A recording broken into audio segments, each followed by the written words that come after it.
Hello fellow old schoolers, and welcome to this second recording from this evening where the theme is Composition A coming up against a lot of different burn decks. In the previous video we saw Composition A going up head to head against UR Counterburn. This time it's against the RUG N Burn deck. And we see it here, it's Jakobs homebrew, his pet project. It is green, blue and red with a splash of white. In the sideboard we will see a couple of disenchants and that's about it from white. See a lot of critters here and a lot of burn, very straightforward, but I think he has made some changes since last time we met. He has taken out his flying men and put in some scavenger folks. I'm not sure if there's any other differences. Oh yeah, there are those two disenchants in the foreground there, so he has the main deck this time and probably two more on the sideboard. Yeah, so he's probably made these tweaks. It caught me by surprise when he played, I remember, but I shouldn't really have been confused. I mean, obviously Jacob tweaks his deck all the time, as I do with my deck, and it's been about several months since we played last time, so it has evolved to try to handle probably the robot meta and the deck a lot better, because those are in the foreground at the moment. So those scavenger folks, they're in against artifact creatures. Against me, well, I think I prefer to handle them instead of the flying men, because he will try to rush me down as soon as possible. And as this flying men flies, I think just fly over the heads of my Juzam along with those script sprites and poke me in the head. And along with damage from the Juzam and all that burn, it is very, very dangerous for Composition A. The scavenger folks aren't really a fast creature, it's more of a anti-artifact creature, and Composition A doesn't use a lot of artifacts. But I suppose I have those sushis, they can sacrifice to just take them out. Anyway, here's the sideboard. Starting off with the Concordant Crossroads and some disenchants. I think those are against the Abyss primarily, especially those Concordant Crossroads, as it's an enchant world, so if there's an Abyss out and you play the Concordant, it will like just destroy the Abyss and then your creatures can attack the turn they come into play. So a very, very nice card against robots, the deck and factory control. Then we have the blue and the red blasts, even more energy fluxing against artifact decks, and a couple of control magics. They might be worth taking in against me. It remove a blocker and make Jacob's creatures get in. Yeah, get a 2-for-1, I suppose. And those three very nifty Stormseekers there, I bet they're against control-ish archetypes like the deck, because they'll tend to have a lot of cards in hand. And this is just additional green burn on top of all the blue and red burn that's in the deck. So it'll help him just rush the other guy down. I'm not sure if he should play them against me after sideboard, but I bet the control magics will get in, right? Maybe some of the blasts, I'm not sure. He most likely won't put in Concordant Crossroads, I'd love that. just get a Juzam out and just smack with it immediately. But yeah, I don't think that'll happen.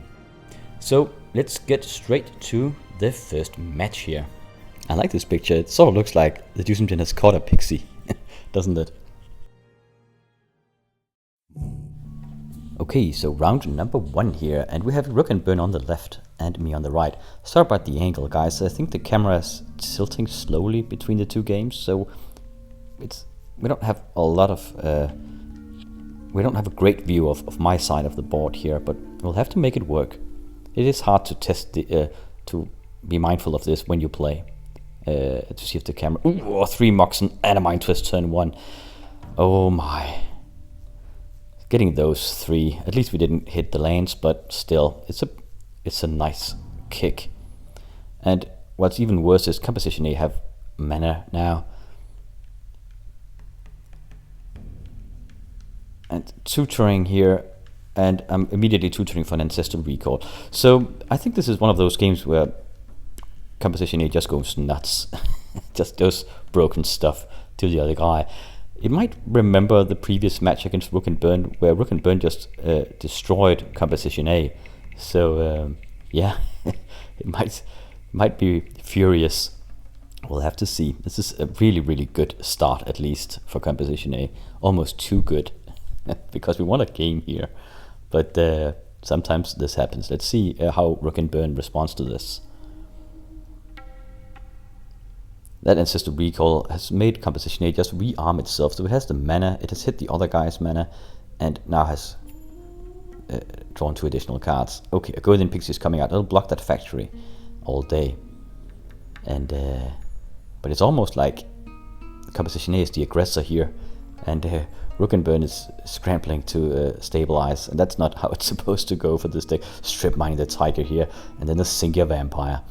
Yeah. So he has no red mana left. He's actually mana starved. Getting out of Script Sprite though. Passing the turn. Now, if that Script Sprite, it can jump block the Singular Vampire, but if it does, the Singular Vampire will just grow into a 5/5, so it doesn't really make sense. Oh, Juzam coming out. This is, yeah, this is gory. Regrowth, okay. So regrowth in the Tiger, he can't play it yet though, but at least it gives him access to red mana, so he can block and bolt perhaps.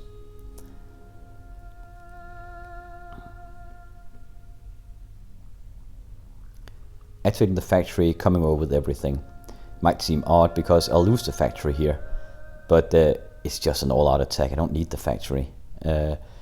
So it might make him not block the Juzam. Yeah, he does the Juzam in. Going down to 7 points of life. And the pressure is just, yeah, continuous here. Hypnotic Spectre coming out, 2/2 flying.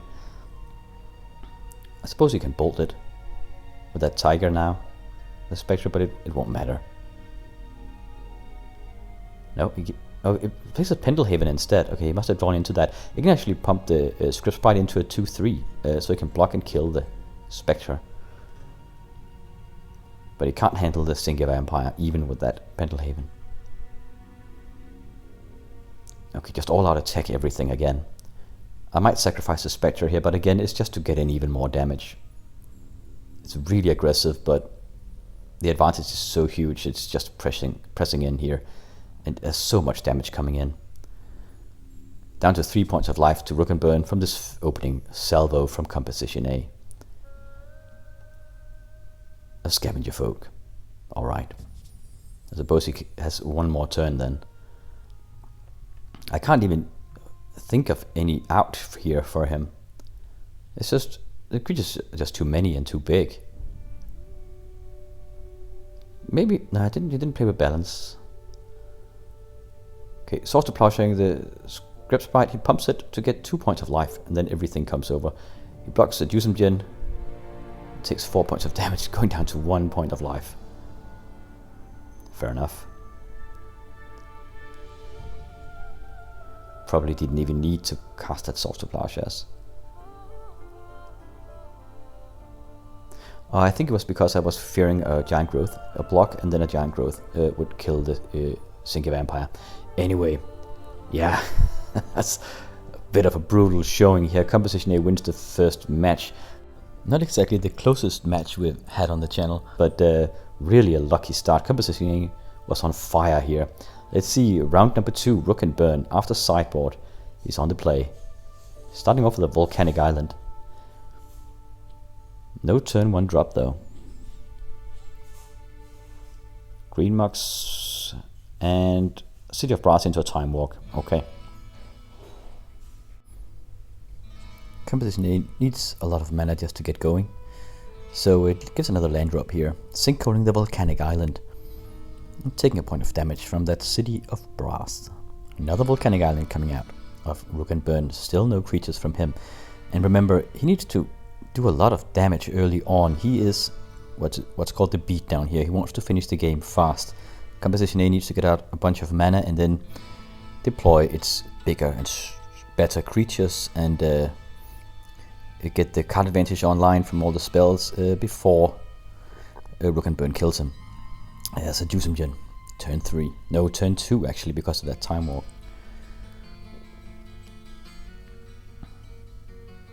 Okay, Chaos Orb coming out here. Yeah, it'll likely take out the Juzam. Next turn.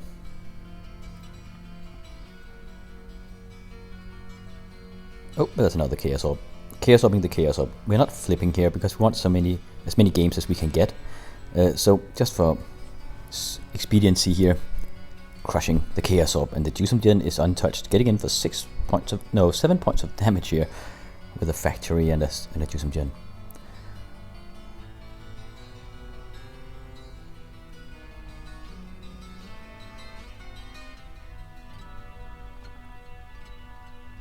Activating the factory again, coming over for 7.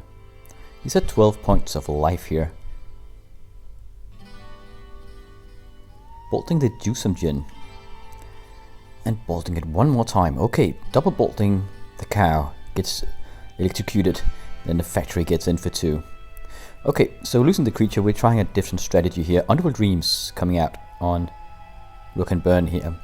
Takes 1 point of damage for each card he draws. That's the other strategy of Composition A, this Dreams combo element. Activating the factory again and coming over. Sonic blasting it though. It'll make him take 3 points of damage, 1 from the City of Brass and 2 from the Sonic Blast here. Another Underworld Dreams. Just leaning heavily into that other strategy of Composition A, and the City of Brass coming out here. And it is a bit of a luck because he needs to draw to get any answers for it, and he can't draw without taking the damage first. 2 points of damage each turn, forfeiting the game here. Yeah, it is a cruel luck, those Underworld Dreams. 2 in a row, pretty damn lucky. So yeah, it was a bit of a rundown here. I'm quite surprised. Composition A took this one 2-0, which is very different from the first time we met, but I do feel like this version of RUG N Burn might be weaker against Composition A. It's usually because these kind of brews, they kind of like slowly evolve to answer the local meta, and our meta at this point is heavily featuring robots and the deck and the factory control archetype. So yeah, I guess RUG N Burn is strong against those, but Composition A is not part of the meta, at least not here.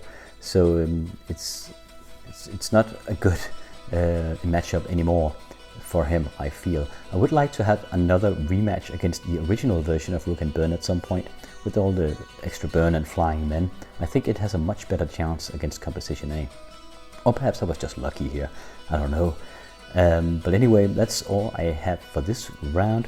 Next up, we're coming up against another burn deck, but I have been asked to postpone the video a bit because the pilot of it will use it at an upcoming tournament this Saturday, which is the Long Island Cup 3.0. And I will be recording as many games as I can for that tournament as well. Hopefully get a bunch of good games recorded and get back to you with those. And we'll have them to look forward to. So yeah, lots of stuff coming up. Thank you for watching, and I will catch you in the next one.